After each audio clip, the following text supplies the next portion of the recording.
Salut, c'est Axel. Aujourd'hui, en moins de 10 minutes, je veux vous convaincre de vous lancer sur votre premier 200 bornes. Vous avez bien entendu, parcourir 200 km à vélo, c'est l'objectif de ce tuto. Vous donner quelques billes, quelques tuyaux qui, j'espère, vont vous donner la confiance pour vous lancer dans cette belle aventure, parce que le 200 bornes, c'est un peu la porte d'entrée dans la longue distance. C'est un cap qui est très loin pour la première fois quand vous le tentez. Et puis une fois que vous l'avez réalisé, vous dites finalement, c'était pas si dur que ça.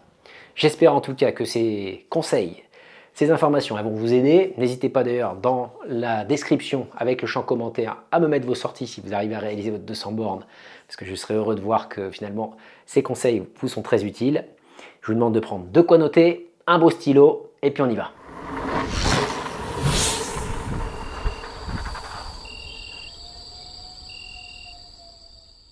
Alors 200 bornes, ça paraît toujours très difficile, très loin quand c'est la première fois qu'on tente l'aventure. Pourtant, il y a des milliers de personnes chaque année qui réalisent des 200 km.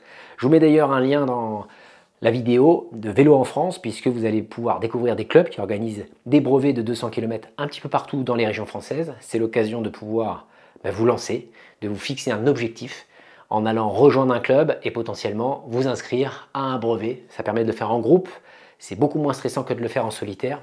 Ça, c'est le premier conseil. Essayez de le faire avec une communauté, parce qu'au moins, ça vous permet de limiter le stress physique, mental et matériel quand vous êtes à plusieurs.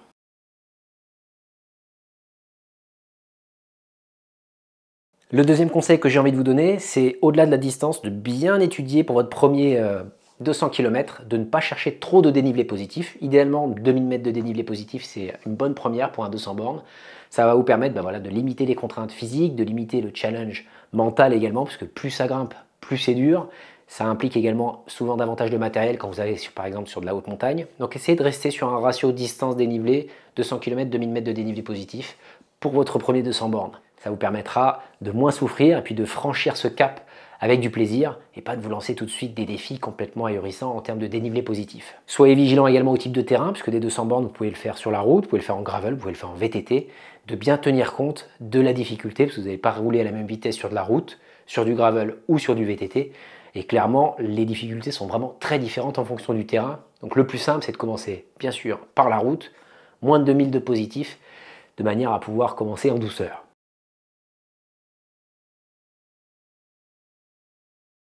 J'évoquais tout à l'heure Vélo en France, vous pouvez le faire soit en groupe, mais vous pouvez le faire également en solitaire. Moi, j'organise par exemple le challenge Escape, qui permet à tout un chacun de pouvoir se lancer en solitaire dans un défi de 200 km en respectant quelques règles qui sont très simples et que vous pouvez découvrir sur le site Bikingman.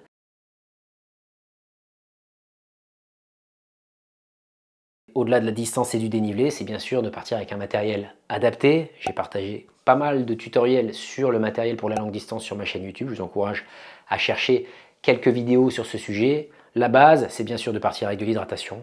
À mon sens, 1,5 litre, 2 bidons de 750 ml, ça permet de pouvoir avoir une sécurité au niveau de l'eau, de quoi se ravitailler, donc des barres énergétiques, peut-être des gels, peut-être du sandwich en fonction de ce que vous aimez manger, mais ne partez pas tout nu. Côté alimentaire, côté eau, je vous encourage également à transporter pourquoi pas une sacoche de bikepacking sur votre vélo, de manière à pouvoir transporter un peu de réparation, une chambre à air, des démonte-pneus, puis également de quoi se couvrir, puisque quand vous partez sur 200 km, c'est pas 4 heures de sortie, c'est 8, 9, 10, voire peut-être plus, auquel cas la notion vestimentaire, en fonction de l'évolution de la météo, peut être très importante.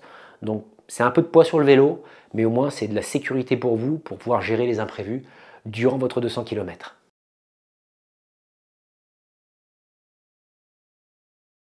Un autre point bien sûr qui est lié au défi que représente un 200 km, c'est bien sûr de tenir compte de vos capacités, allez-y progressivement.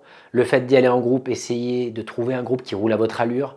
N'allez pas vous mettre en sur-régime, puisque le but du 200 km, c'est d'aller au bout, c'est pas d'aller vite, donc ça demande de travailler différemment au niveau de l'effort par rapport à des sorties classiques de cyclisme, puisque vous devez essayer d'aller lentement pour aller loin. Donc c'est un peu l'inverse d'une cyclosportive.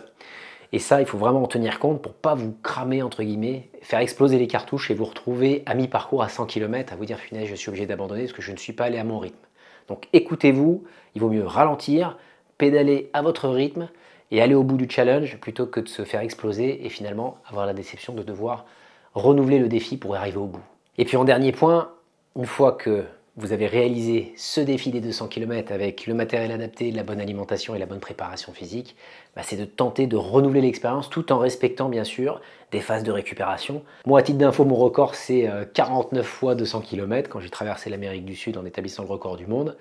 Bon, clairement, l'impact physiologique est énorme, donc tenez compte bien sûr d'une phase de récupération active une fois que vous avez réalisé votre premier défi, de manière à pouvoir récupérer physiquement, mentalement, recharger les batteries et pouvoir repartir de plus belle.